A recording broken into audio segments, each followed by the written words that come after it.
میں شبستان کا شہزادہ پرویز ہوں۔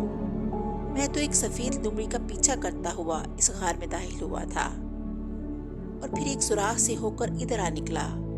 تم مجھے جانے دو، شہزادہ پرویز نے ان سے مخاطب ہو کر کہا۔ ملک شبستان تو یہاں سے بہت دور ہے اور تمہاری رہائی یا ہلاکت کا فیصلہ اب زاقوش شہزادی کرے گی، اور اگر تم نے بھاگنے کی کوشش کی تو تمہیں فوراً ہلاک کر دیا جائے گا۔ اس لیے تم خاموشی سے زاقوش شہزادی کے پاس چلو۔ عورتوں نے کہا، ٹھیک ہے، مجھے اپنی شہزادی کے پاس لے چلو، شہزادہ پرویز نے کہا، اور پھر وہ عورتیں اسے اپنے حصار میں لیے مختلف پہاڑی چٹانوں میں سے گزرتی ہوئی ایک بہت بڑی وادی میں پہنچ گئیں، جہاں لکڑی کے بے شمار مکانات بنے ہوئے تھے۔ ان میں سے ایک مکان بہت اونچا تھا، اس پر سرخ رنگ کا جھنڈا لہرا رہا تھا۔ وہاں سب عورتیں ہی عورتیں تھیں، نہ کوئی مرد نظر آ رہا تھا نہ کوئی بچہ۔ شہزادہ پرویز کو اس جھنڈے والے مکان میں لے جایا گیا۔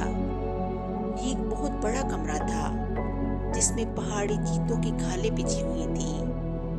ایک طرف لکڑی کا تخت تھا جس پر سیاہ رنگ کا کپڑا بچھا ہوا تھا۔ ابھی شہزادہ پرویز وہاں پہنچا ہی تھا کہ اس کمرے کی پچھلی طرف سے ایک دروازہ کھلا اور شہزادہ پرویز یہ دیکھ کر چونک پڑا کہ اس دروازے سے ایک انتہائی خوبصورت شہزادی اندر داخل ہوئی۔ اس شہزادی نے اپنا آدھے سے زیادہ چہرہ سبز رنگ کے نقاب سے چھپایا ہوا تھا۔ یہ نقاب اس قدر باریک تھا کہ اندر سے اس کا چہرہ پوری طرح نظر آ رہا تھا۔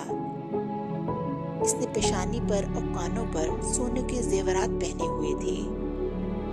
اس کے جسم پر انتہائی خوبصورت لباس تھا، لیکن اس شہزادی کی آنکھوں میں بے پناہ اداسی تھی۔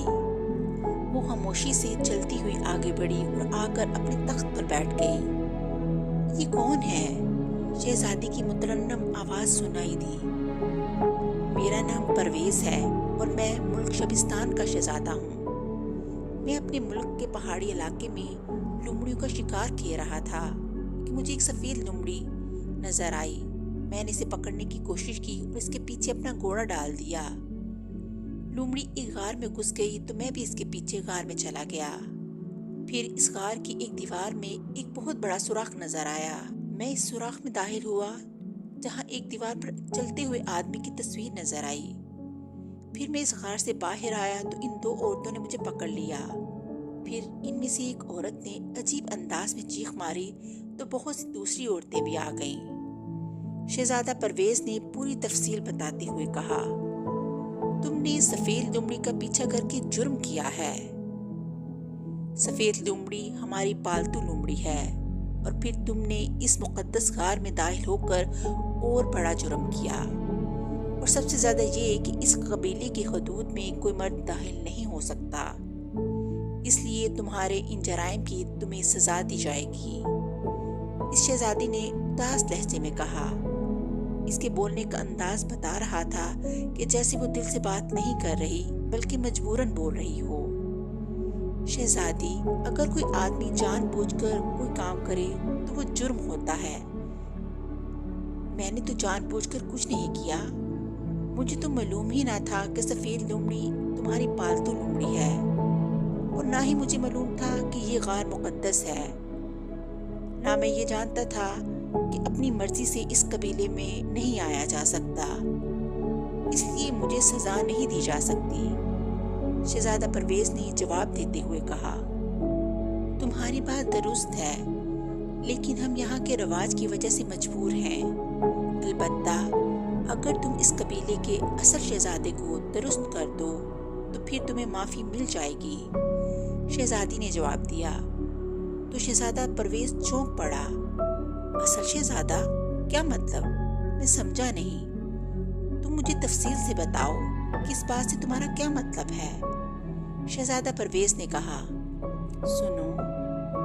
سنو شہزادے پرویز، میں اس قبیلے کی اصل شہزادی نہیں ہوں، بلکہ میں تو ایک ملک ایران کی شہزادی مانور ہوں۔ میں بھی تمہاری طرح شکار کھیلتی ہوئی یہاں آ گئی تھی، اور پھر میرے ساتھیوں کو ہلاک کر دیا گیا اور مجھے یہاں قید کر دیا گیا اور پھر شہزادی بنا دیا گیا۔ میرے آنے سے پہلے اس قبیلے میں ایک عجیب واقعہ ہوا کہ اس قبیلے کا شہزادہ جس کا نام ماتوکا ہے اس مقدس غار میں داخل ہوا تو اچانک وہ اچھلا اور دیوار سے چمٹ گیا۔ وہ خود تو اس دیوار میں غائب ہو گیا، صرف اس کی تصویر دیوار پر رہ گئی، اور ایسا ہوتے ہی اس قبیلے کے تمام مرد اور بچے یکدم غائب ہو گئے۔ یہاں کے پجاری نے بتایا ہے کہ یہ سب کچھ شہزادہ ماتوکا کی غلطی کی وجہ سے ہوا ہے کہ وہ اس مقدس غار میں داخل ہوا، اور جب تک شہزادہ اس دیوار سے باہر نہیں آئے گا اس قبیلے کا کوئی مرد دوبارہ نظر نہیں آئے گا، اور نہ ہی اس قبیلے میں کسی مرد کو زندہ رہنے کی اجازت ہوگی۔ یہ کہہ کر وہ پجاری بھی غائب ہو گیا۔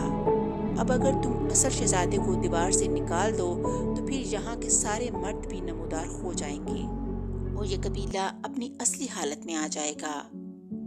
اس کے بعد میں اپنے ملک میں واپس چلی جاؤں گی، ورنہ نہیں، شہزادی مانور نے کہا۔ اس پجاری نے شہزادے کو دیوار سے نکالنے کا کوئی حل بھی تو بتایا ہوگا؟ شہزادہ پرویز نے پوچھا۔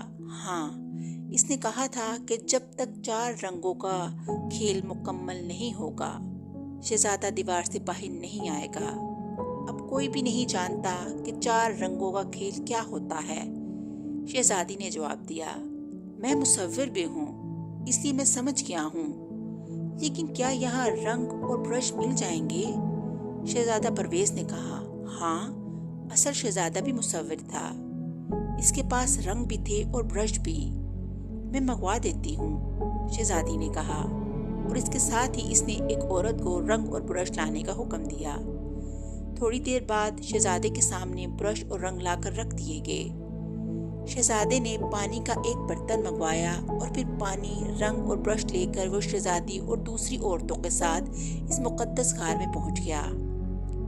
وہ سمجھ گیا تھا کہ جب تک دیوار پر موجود تصویر میں سرخ رنگ کے ساتھ ساتھ باقی رنگ نہ بھرے جائیں گے رنگوں کا کھیل مکمل نہ ہوگا۔ شہزادے کی کوئی تصویر بھی ہے؟ شہزادہ پرویز نے پوچھا۔ تو اسے شہزادے کی ایک بنائی ہوئی اس کی تصویر لا کے دی گئی۔ شہزادہ پرویز نے اس تصویر کو سامنے رکھ کر اور پھر رنگوں میں پانی ڈالا، برشوں کو بھگو کر نرم کیا، اور اس کے بعد اس نے دیوار پر موجود جلتے ہوئے شہزادی کی تصویر میں دوسرے رنگ بننے شروع کر دیے۔ وہ چونکہ ایک ماہر مصور تھا اس لیے اس نے اس ادھورے شہزادے کو رنگوں سے مکمل کرنا شروع کیا۔ وہ مسلسل کام کرتا جا رہا تھا، اور پھر دیکھتے ہی دیکھتے دیوار میں جہاں صرف سرخ رنگ کی تصویر تھی وہاں شہزادے کی اصل تصویر ابھرنے لگی، اور اب وہ ادھورا شہزادہ مکمل ہو گیا۔ پھر جب شہزادہ مکمل ہو گیا تو اچانک ایک دھماکہ ہوا اور دیوار میں سے اصل شہزادہ اچھل کر باہر آ گیا۔ وہ باہر آتے ہی خوشی سے شہزادے سے لپٹ گیا۔ اس کے باہر آتے ہی قبیلے کے سارے مرد بھی ظاہر ہو گئے اور سارا قبیلہ خوشی سے چیخنے لگا۔ وہ سب شہزادہ پرویز کا شکریہ ادا کر رہے تھے جس کی وجہ سے ان کے قبیلے میں کھوئی ہوئی خوشیاں دوبارہ واپس آ گئیں۔ شہزادی مانور بھی بہت خوش تھی۔ پھر اس قبیلے میں کئی روز تک جشن منایا گیا۔ اس کے بعد شہزادی مانور اور شہزادہ پرویز دونوں کو واپس جانے کی اجازت دے دی گئی اور انہیں ملک شبستان پہنچا دیا گیا۔